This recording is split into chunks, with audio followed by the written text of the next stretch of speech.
And when you change into the observer, you can kind of see this a little differently, the emotion. You begin to notice how it moves through the body, and you begin to get insights. There are other emotions underlying in that emotion. And these are important because they're information. It's a history record of, first of all, how you got there, how you programmed yourself to feel the way that you feel. And also it's a key on how to deprogram yourself from the way that you feel emotionally, okay? But now what we haven't learned in our modern day society, we know that we are all surviving. We have to learn how to thrive. What's the opposite of that surviving? We don't know that. We're not even familiar. Many of us haven't even felt peace in our life, actually. We really, really connect with that. We haven't known real unconditional love. So this process is you're going to teach yourself to embody the opposite of all your survival programs. That is how we cultivate and we refine this organism into a higher operating system.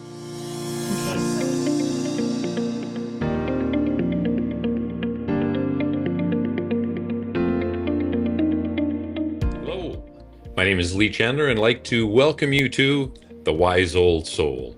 Now remember, each and every one of us has within us that wise old soul. And I'm so excited to have people on this podcast that are some of the wisest souls I've ever met. Today's guest, I can't tell you, I am so excited about having her on with us. The list of things that she's accomplished in such a young life is just amazing. Neurolinguistic programming, epigenetic physiotherapist, a YouTuber. She's a contactee. She's experienced NDEs, near-death experiences, a clinical therapist. I can go on and on and on, but at this stage, I would like to introduce Geraldine Orozco. Geraldine, welcome to the Wise Old Soul. Hello, Lee. It's such an honor to be here. Thank you so much for inviting me on. It's a pleasure to be here. We really appreciate you taking the time out of your busy schedule to take a few minutes and talk with us. And Geraldine, your experiences, at such a young age, your knowledge, your understanding, the only way I can sum it up is I feel like I have the Encyclopedia Britannica in front of me on spirituality, and it's you. And in a very short period of time, we're going to try to condense some of that and share that with some of the people that have joined us. So if you're okay, I'm just going to kind of start off. And it's my understanding, Geraldine, that really your awakening took place at a really young age, but it was when your partner unfortunately passed. Is that correct? Yes. Well, I would say it was progressively, but I think at that time when my partner passed away, it was at the point where I just had started my own business.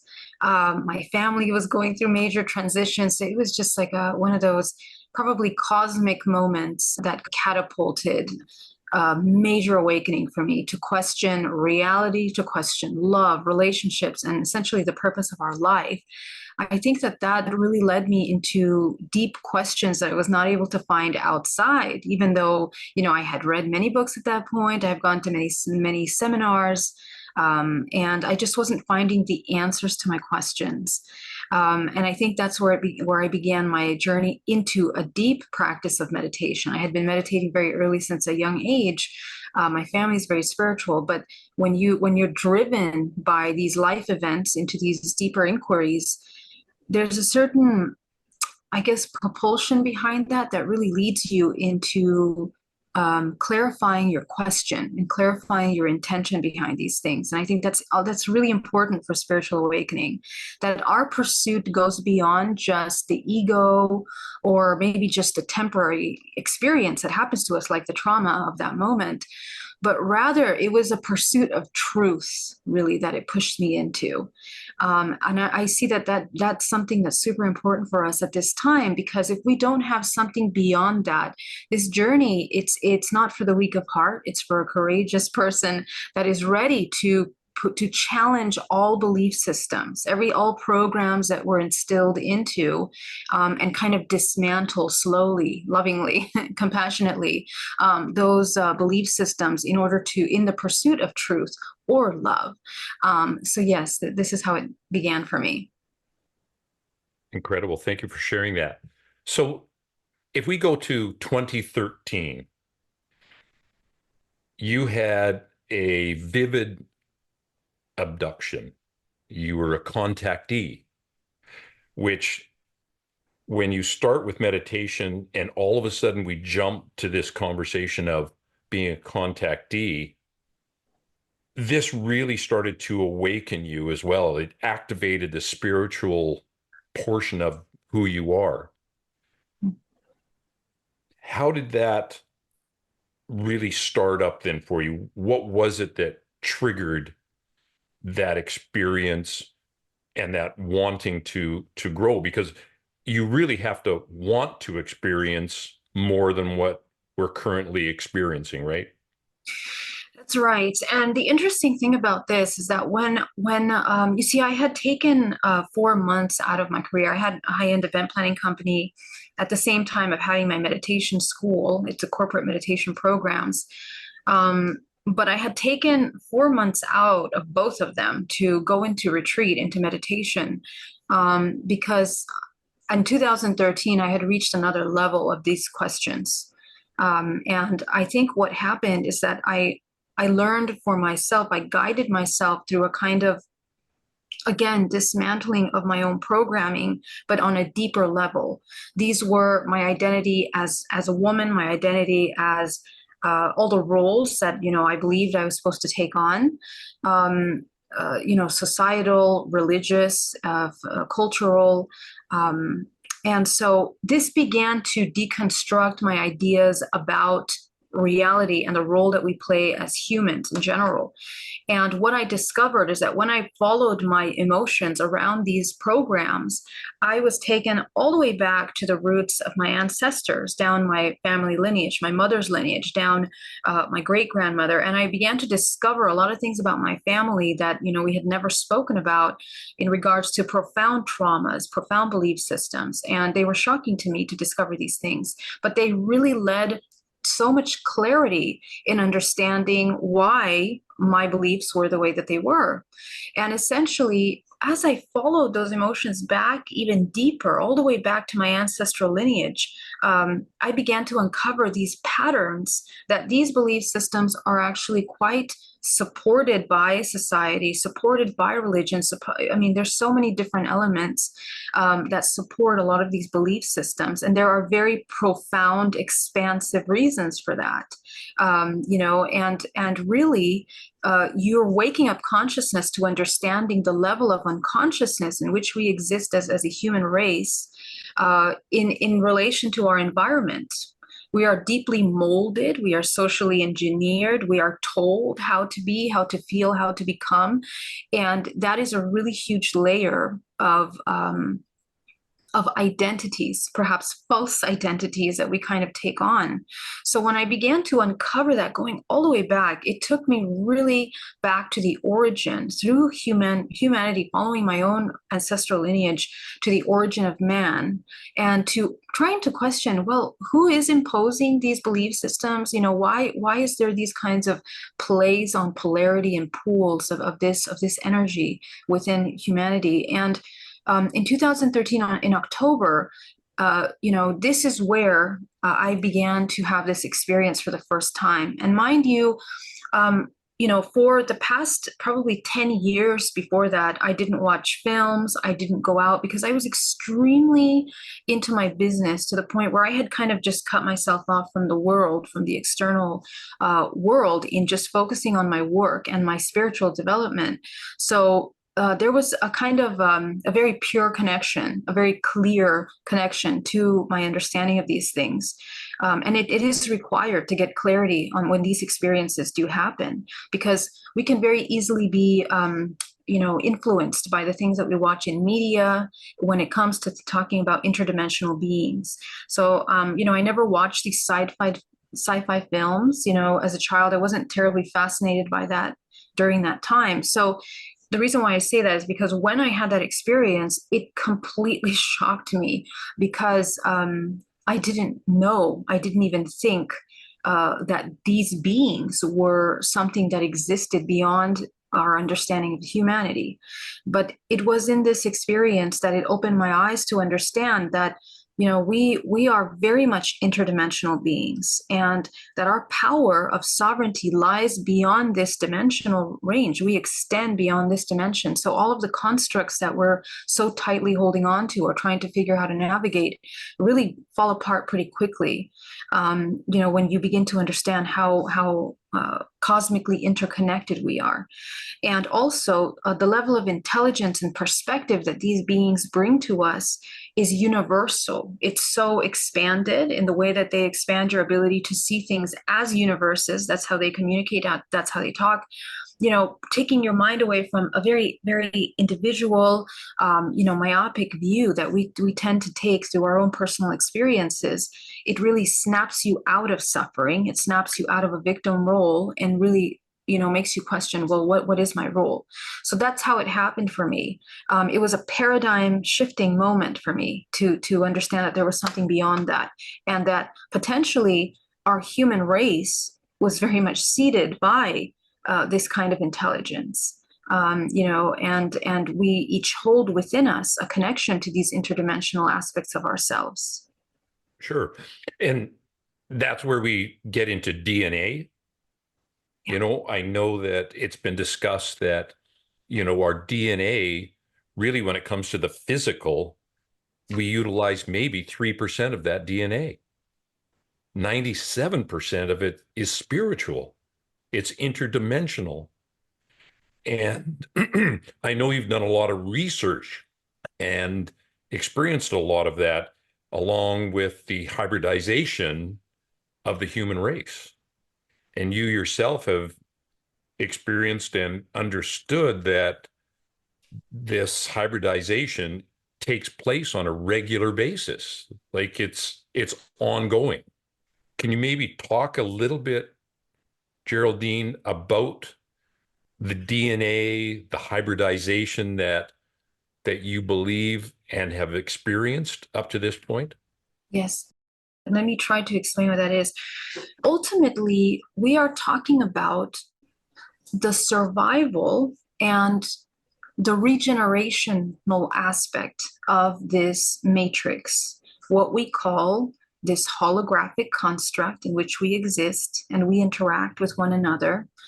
And the relationship between the human and the aspect of the soul, which is inhabiting this physical vessel, is actually deeply interconnected to many other dimensions. In fact, we as a soul are a fractal of infinite potential that then exists in many dimensions simultaneously. So we are one of those fractals, okay? And so what we are doing, how we are contributing to the expansive and contractive as elements of this multidimensional system, this organism, I see it very much as an organic living consciousness that we are participating in. We are sustaining that regeneration element of this organism. And the hybridization program, from our perspective of the third dimension, third dimension, are very physical, right? We are here to experience this duality in order to merge feminine, masculine, and to learn how to create life. We are able to bring another living soul into this realm, but we are also creating through the words that we speak, our intentions, our vibrational frequency, our energy. So we are absolutely fundamentally creative beings. And that's incredibly important to understand. But what we don't understand is the effect of that creation. What do we create? What are we affecting when we create? In fact, every single move that we make creates a ripple effect in this organism. And so whether we're conscious about it or not, so remember that when you enter into this third dimensional realm, we're very much unconscious. We forget, actually, as a result of the programming that we incur from the womb until the age of 7, we experience that individuation from the whole, from the source first, and then from the mother. And that is quite a traumatic experience, which causes a lot of memory loss about what you are as a whole before you incarnate, right? And so, but that is necessary for the human in order to experience the ability to reunite itself back with the source again at the time of death. However, what we're doing, our life is split in two aspects: our physical waking state and experiences that we do here in the waking life, and also what we do in dream state. Most of the experiences that we have are actually taking place in dream state, but very little is talked about that. All the ancient cultures spent a lot of time discussing dream state, the practice of lucidity. In fact, a lot of their architecture was built around creating supplementary, architecture to help enhance the coming in and out of the physical body in that training while being absolutely lucid. Okay, so that lucidity that we're now learning how to train is important in two places: in your waking state, being absolutely conscious in the present moment, but also in your dream state. And it is in the dream state that these experiences take place. But we feel them in the physical body, because the more conscious you become about them and about your multidimensionality, these dimensions begin to merge and we begin to feel them. Okay, so for the hybridization program is about bringing a soul, okay, as a splicing of your own soul, into this organism. And we are doing it both in the physical through the children that we bring, and we also do it interdimensional through hybrids. They are intelligently designed, you can say genetically modified, but when I say genetically modified, the intention, the real core, the big picture intention behind that is a very powerful self-organizing system, which we see in nature. Okay, so we participate in a very powerful self-organizing system. And nature, if you observe nature, everything in nature follows these natural laws of the universe, these orders of the universe of life and death, of cycles. And all of those are kind of self-organized within ranges of frequency between the cycle of life and death. And that range of frequency, ranges of experiences that happen between life and death can be seen as archetypal steps that we all have to cycle through as humans in this lifetime. And we also experience them in a micro matter subconsciously in these dream states, in our dream experiences.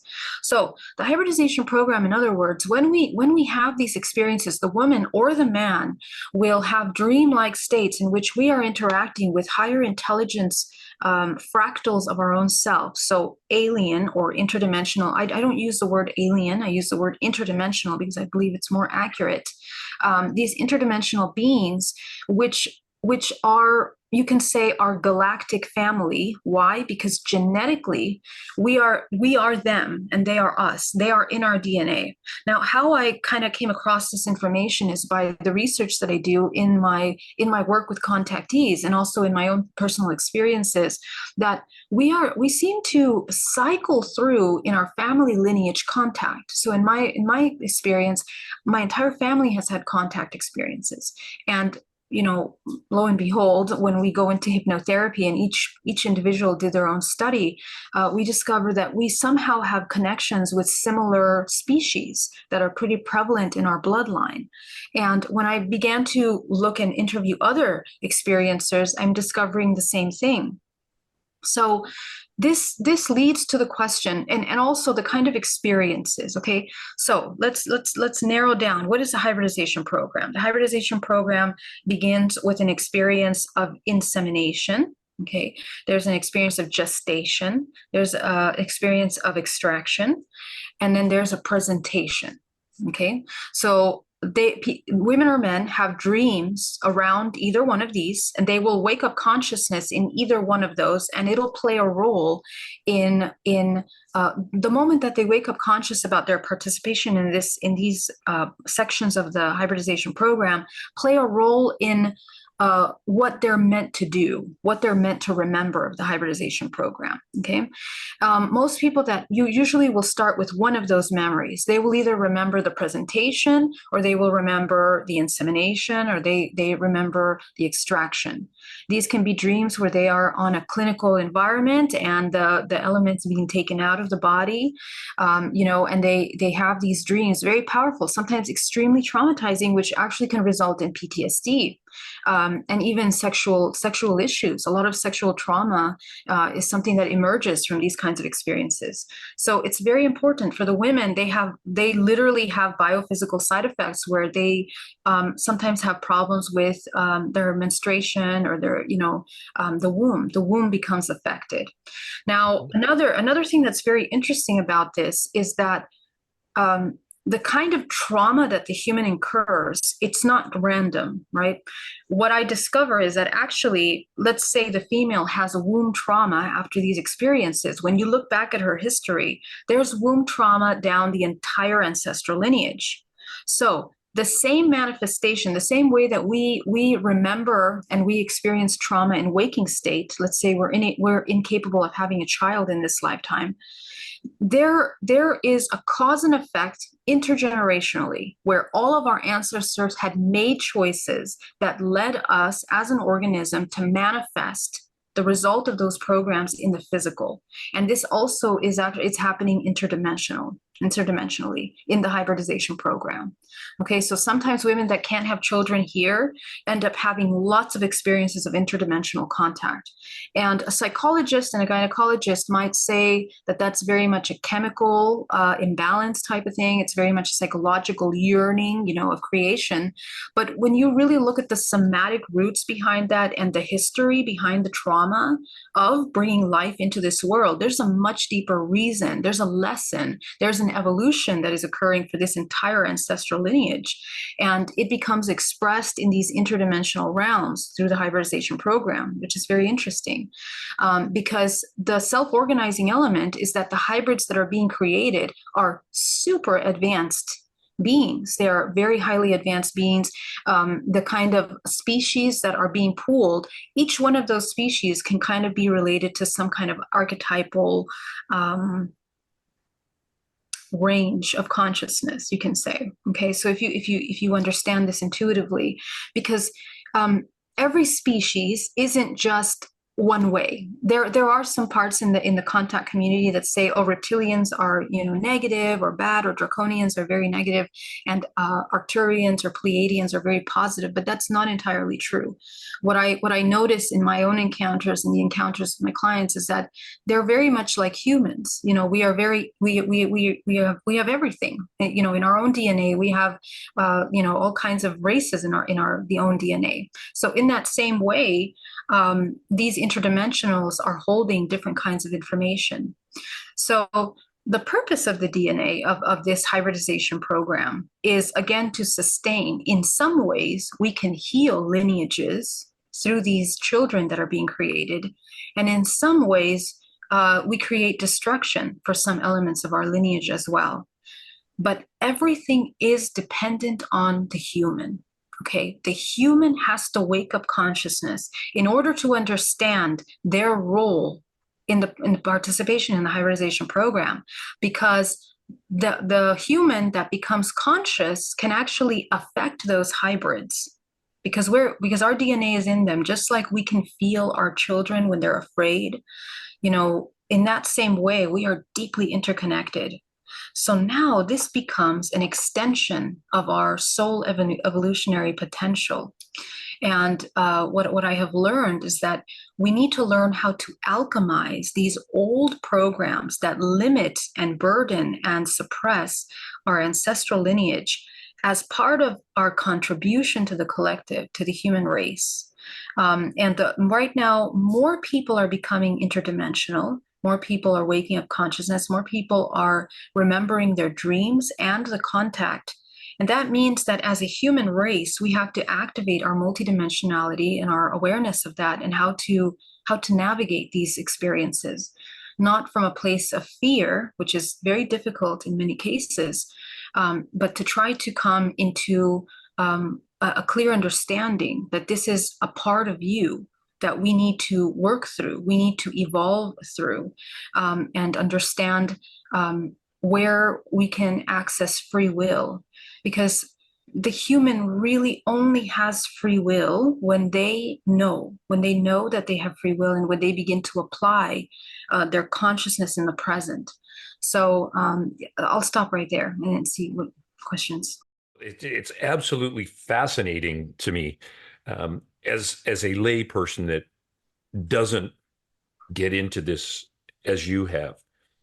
As I listen to you, I'm breaking it down as simple as I possibly can, Geraldine, and that is, it's a word that I use a lot of, especially on this podcast. It's the word trust, and it's when we learn to trust that subconscious feeling, that sense of knowing that will then grow into a more conscious understanding. Fair? Mm-hmm. Yeah. And so it's this little bit of trust that we need to build up in ourselves. And through programming and through the way we have been brought up over the centuries, the millennia, that we have not allowed that to take place. We're programmed not to let that understanding, that sense of knowing, come out in us.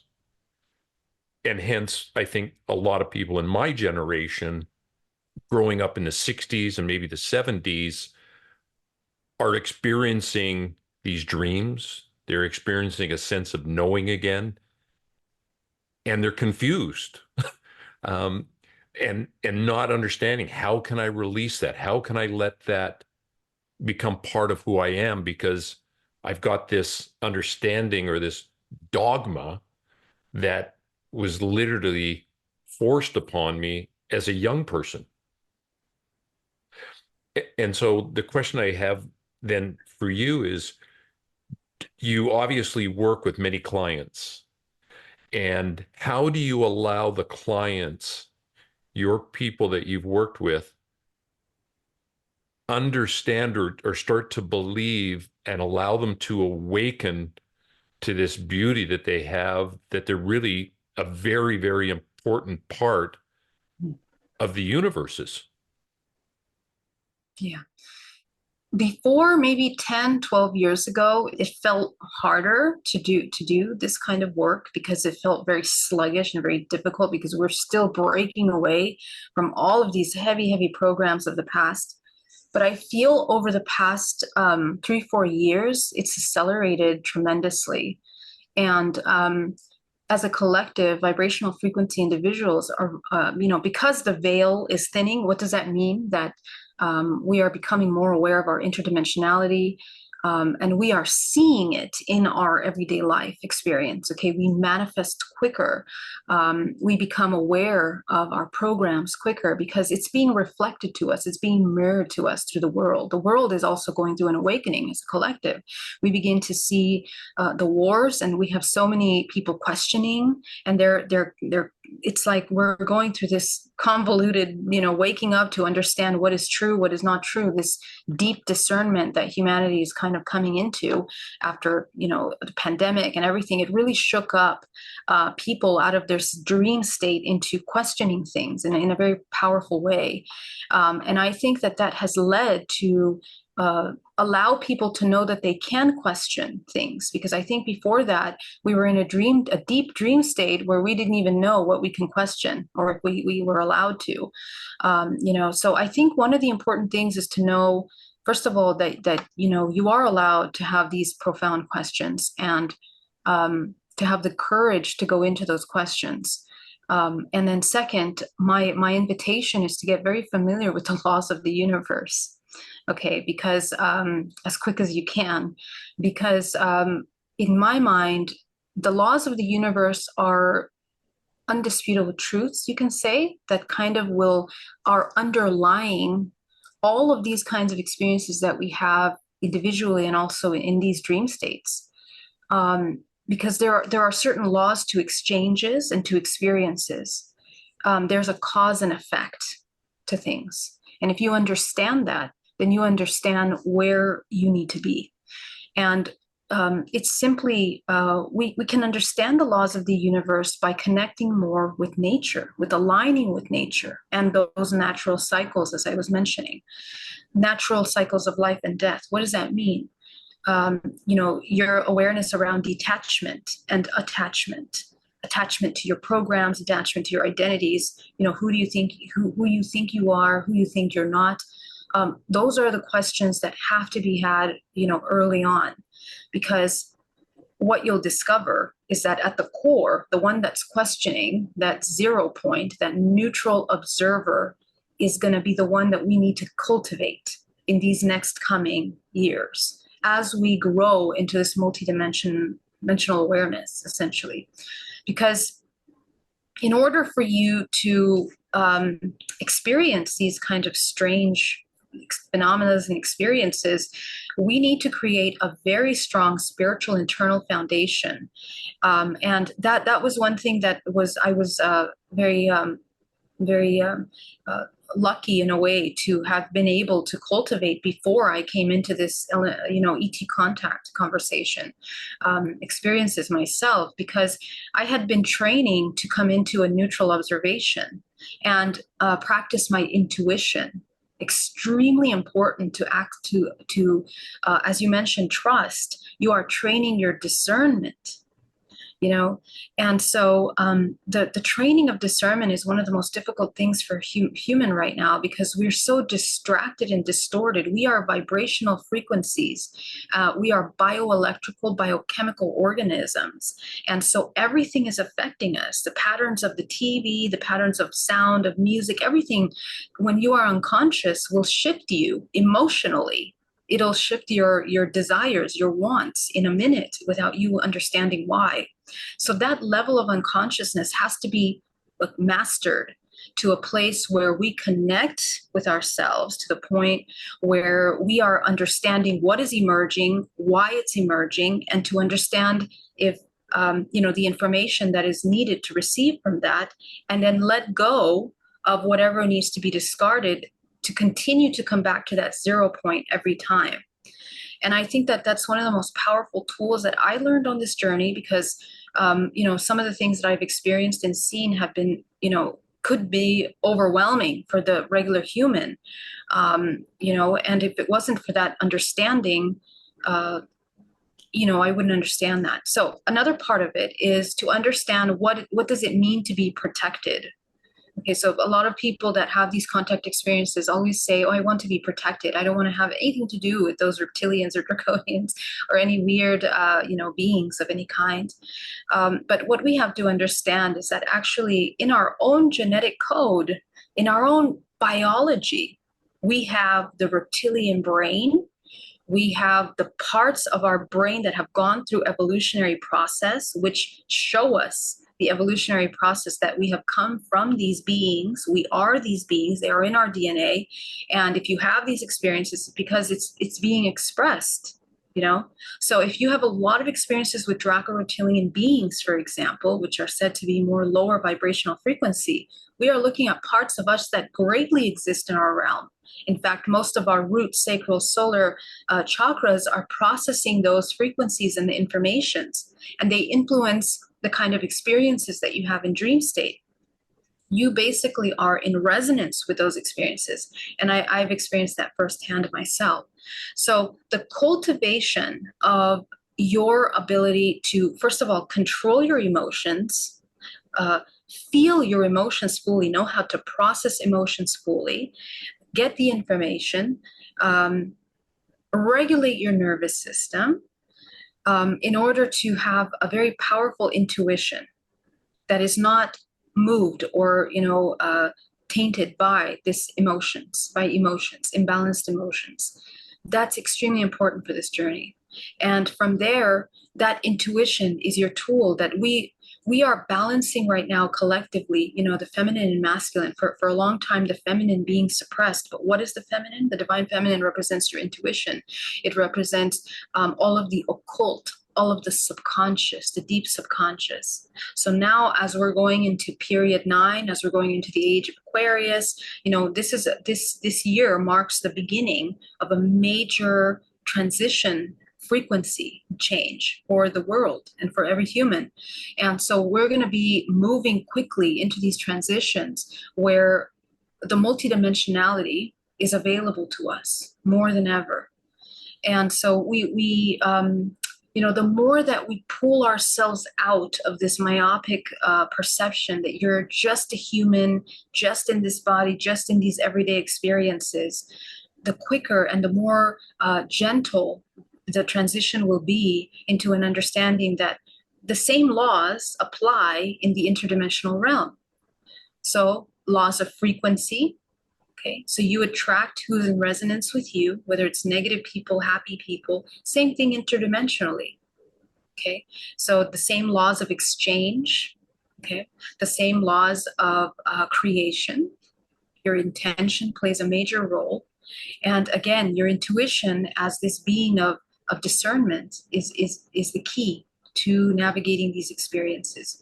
So these are the kind of tools that I really try to train. This is what I train on my YouTube channel and what I train in my sessions with my clients. And I think it's super important right now.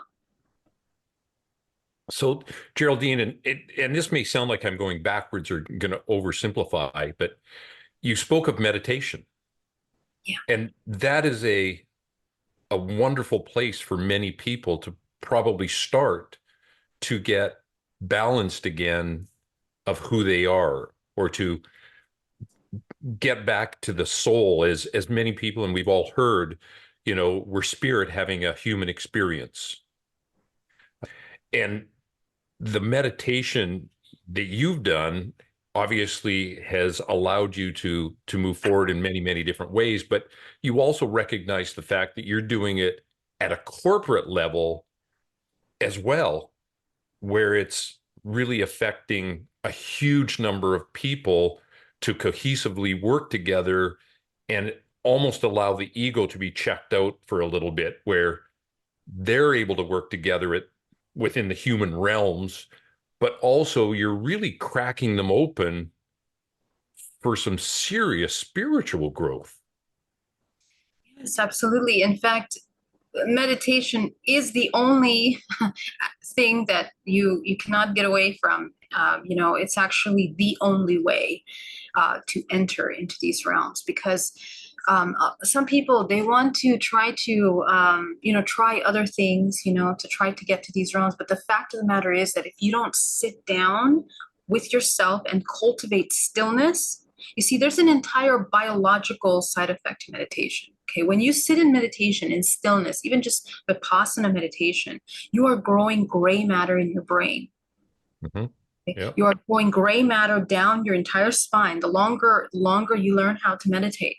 And that makes you an organism where you become a conduit, which means that you can embody larger, higher vibrational frequencies and process them through your body. That's whole interdimensional realm. See, we're talking about frequencies. If your body is not able to move through these different ranges of frequencies emotionally, those are the emotions. Emotions are bioelectrical charges. Okay, so if we exist in a certain range of emotion based on our belief systems, trapped in our belief systems, we have a cap to our ability to go beyond that vibrationally. You won't be able to see these beings or interact with these beings or understand what you're seeing. That's why for a lot of people that are very disconnected from themselves and their emotions, their dreams are convoluted. They're unclear.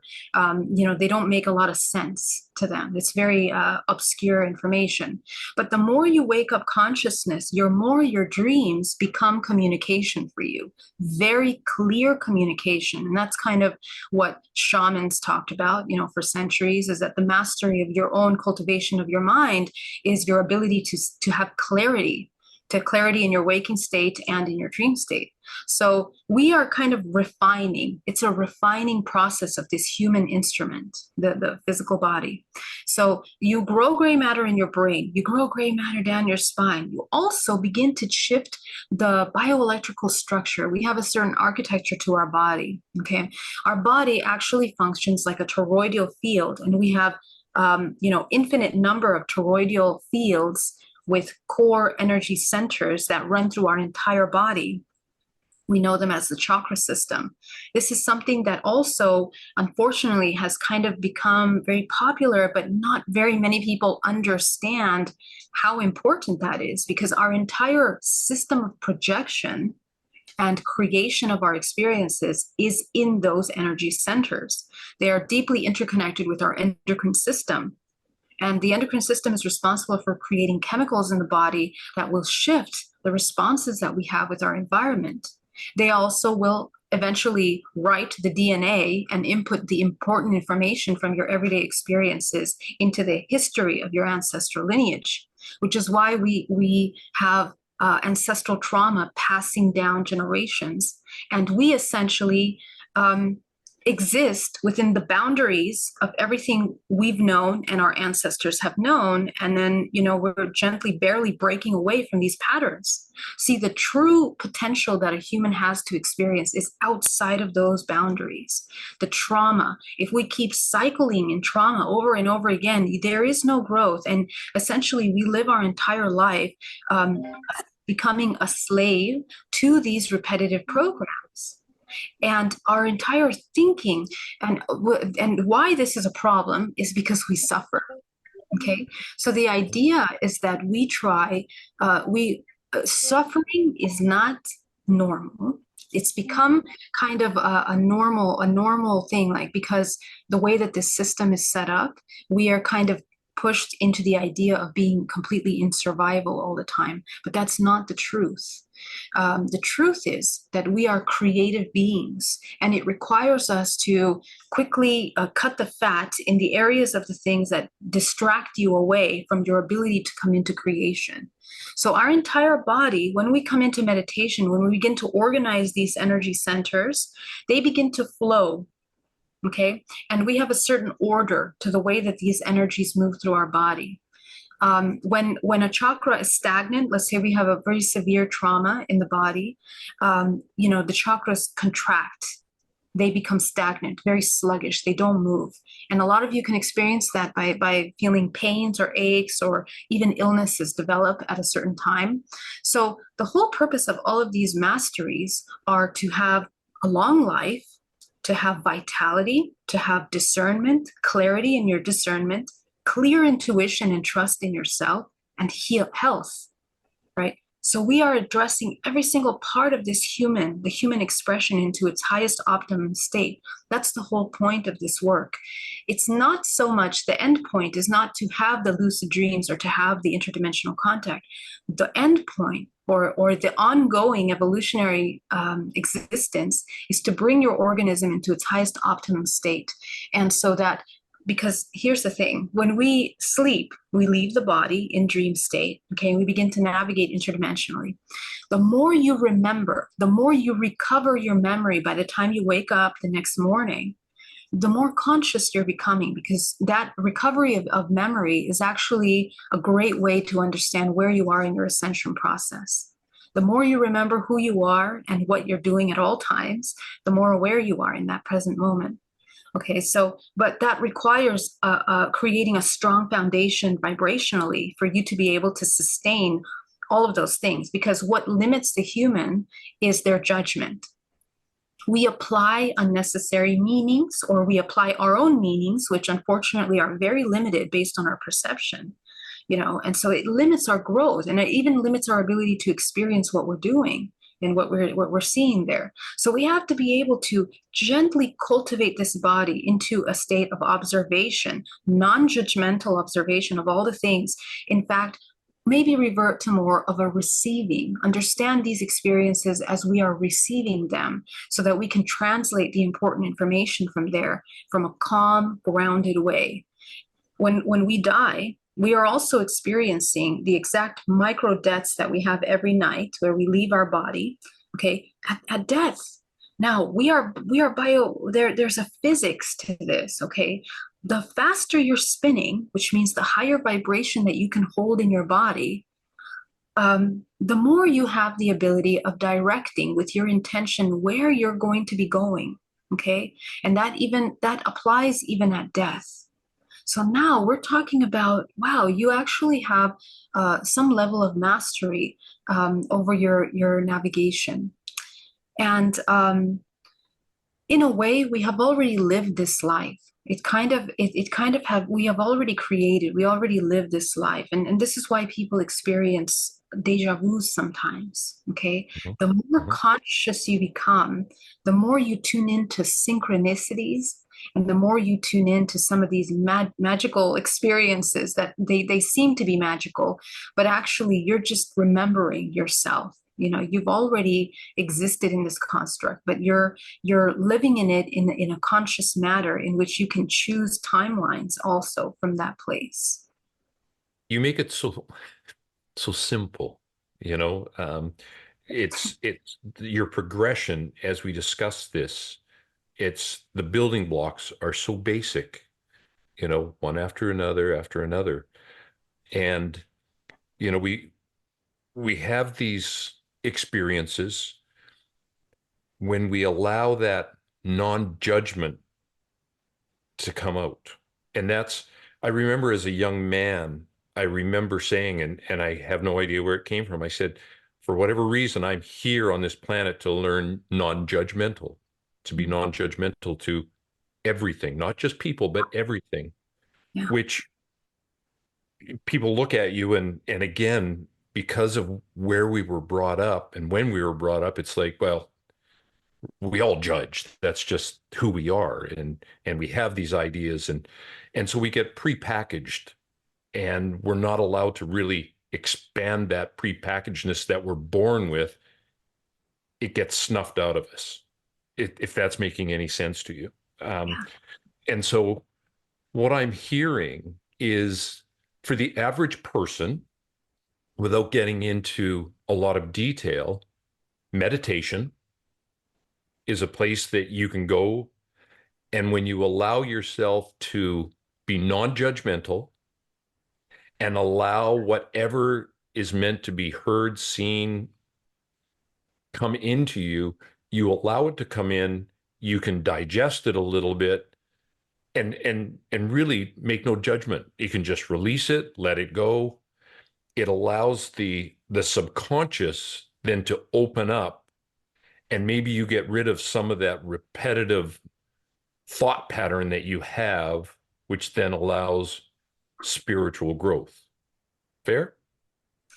Yes, yes. And I will also say that as people get confused with the concept of letting go emotions, you know, because it seems like all we have to do is just let it go. And that's not really what's actually happening. You know, we have to learn how to feel our emotions completely, which means that part of us is going to go through the sensation body of feeling the emotion, you know, the contraction in the belly, the tightness, if it's anger, like overwhelming anger, the overwhelm of those emotions.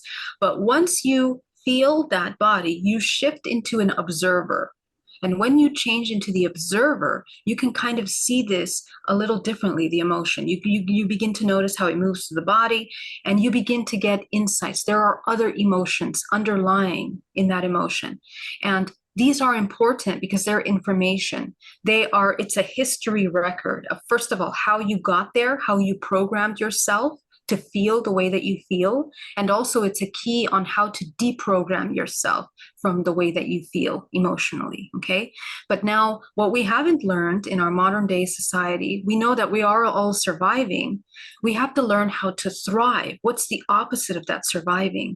Few of us, we don't know that. We're not even familiar. Many of us haven't even felt peace in our life, actually. We really, really connect with that. We haven't known real unconditional love. So this process is you're going to teach yourself to embody the opposite of all your survival programs. That is how we cultivate and we refine this organism into a higher operating system. Okay, so literally, get familiar with what does it feel like to feel peace, not from something you saw in a film or from family members, you yourself. What does peace mean to you? And then you begin to build yourself from the ground up. So I will just add that just for clarity. Terrific. Thank you. I very much appreciate that. Each cell of our bodies, right, really is a place of co-creation then. The DNA that is there allows for healing and empowerment then. Every single cell, the billions that we have in the body, have the same capacity then. And when those align, to me, that's the ultimate magic then. Yes. What do you mean by alignment? Where You where can we see. have each cell Yeah. trust the cell next to it. It's the same belief, the same system. It's just a symbiotic relationship where everything is together. There's no, I don't want to use the word negativity, but there's no what's the right word? There's There's no it's just conflict, no perhaps. conflict. Thank you. Yeah. Very good word, simple word. Um, and so that magic really starts to happen when that alignment happens or the no conflict. Correct. Yeah. And what you're talking about is exactly what we should head towards, which is the harmony, right? How do we go back to that self-organized harmony in which our entire system is no longer in a war with itself Mhm. or with our environment or resistance with our own life experiences?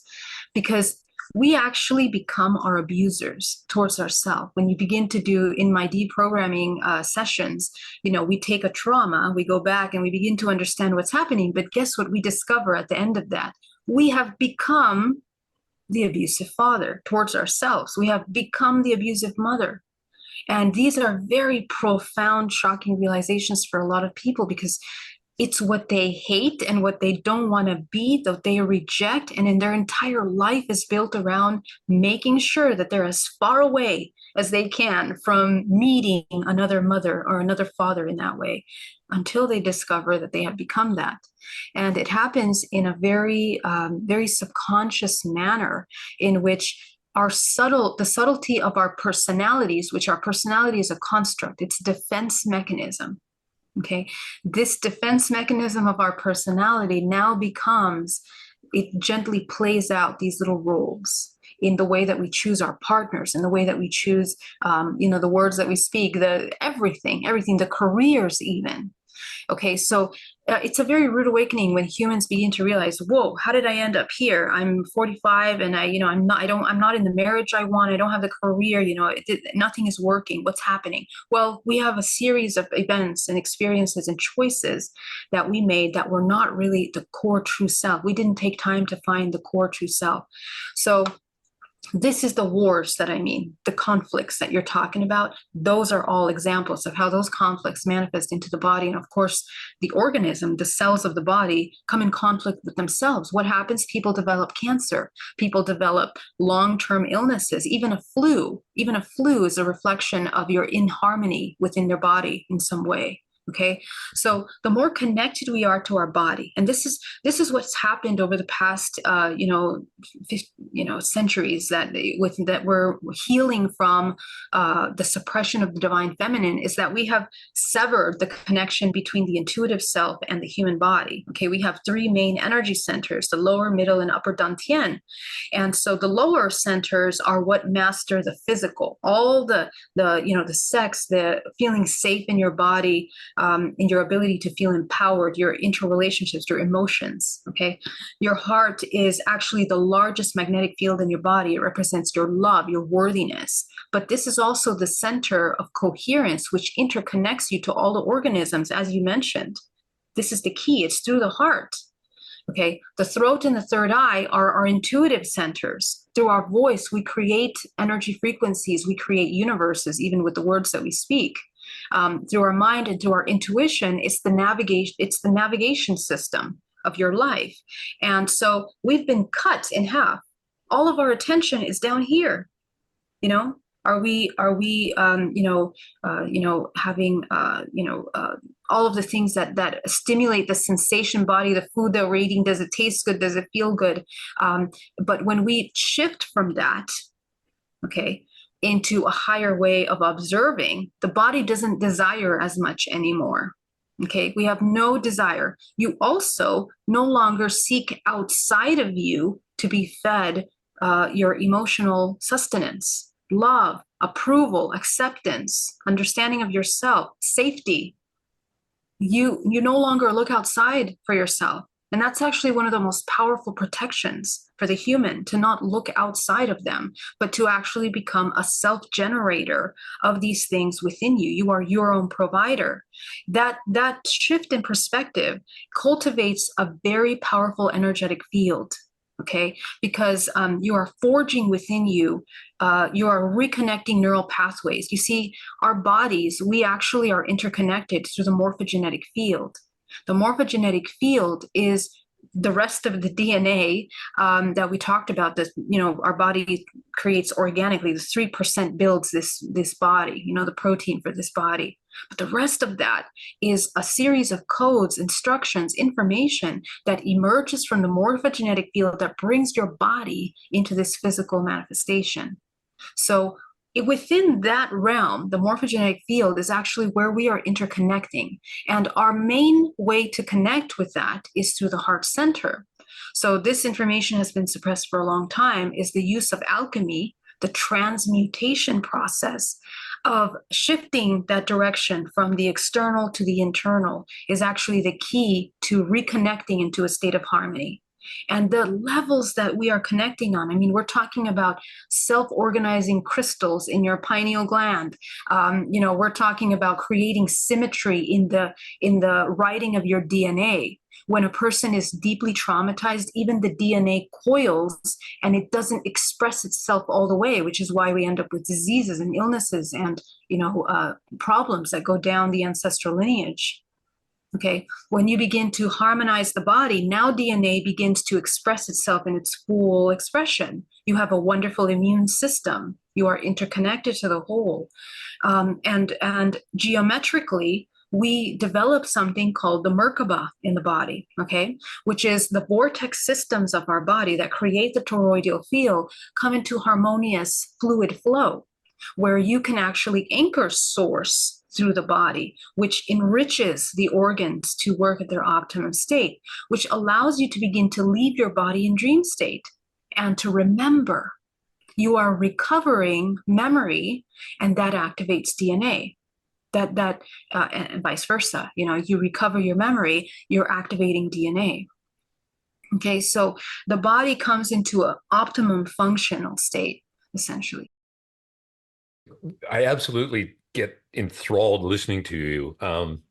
I so appreciate what you're saying. Thank you so much. I'm just going to shift just a little bit, because from a simplistic standpoint, I'm going to leave this part behind just for a moment, and that is people in general, if they took time for themselves, meditated and sit quietly. Very simple to do. Whether it's a minute a day, to let it grow to 5 minutes a day, to 60 minutes a day. I know from a personal experience, I too have been meditating for a long time and had the benefit of going to Thailand and spending a couple of weeks in temple with the monks and following exactly what they did. And a very significant shift took place for me during that period of time. And also the experience of closing my eyes and an hour and 20 minutes later opening that felt like it was a split second. It just happened so quickly. And so there is just some real harmony that started to take place. I also started to recognize that I've never felt that I was a bad person, but I think there's lots of people out there that may think they're bad people, and they try to be people pleasers, and instead of allowing themselves to say, hey, I'm a good person, and get that self-love that you've talked about. Because at the end of the day, from a simplistic standpoint, the only people that if you truly believe that you're a good person, the other person on the other side of the mirror is the only one you really have to make sure believes you. If you do something that's inappropriate and you've truly apologized, whether someone else wishes to accept it or not is irrelevant. You've done that yourself. You've given yourself that gift to allow yourself to go, I made a mistake. I'm not going to do it again. I love that person. I love myself. Let's move on. And again, as I say, the way you build on this, Geraldine, I could sit here and talk to you for hours. As I said earlier, you're an encyclopedia, and I so appreciate the way that you're trying to compact this in for us to get a little bit of a feel for it. One of the things that I've read about you, and you talked about that there are like 4 million Americans, if not more, these are the ones that have probably stepped forward, that have actually claimed that they've been in one form or another of their abductees. 4 million people. And 15% of those suggest that they've been involved in hybridization that we've touched on, right? Yeah. And the one that I found fascinating is the 31% understand why it's happening. And you went through that, and really what I'm hearing is it's to allow growth for humans, but also for interdimensional beings, which we are part of. It's just that natural progression that, for whatever reason, isn't really talked about or hadn't been talked about, and it's really becoming something that's in the forefront.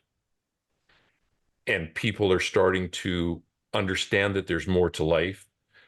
They're starting to trust themselves a little bit more, and that energy, that positive energy, is starting to raise the awareness of Mother Earth. Like we're changing in a very significant way. Tell me, how can people connect with you? Obviously, you have such a gift. You've helped so many people that are going through some challenges in life. Geraldine, what's the best way people can connect with you and maybe get sessions with you, but just find out more of what you're doing?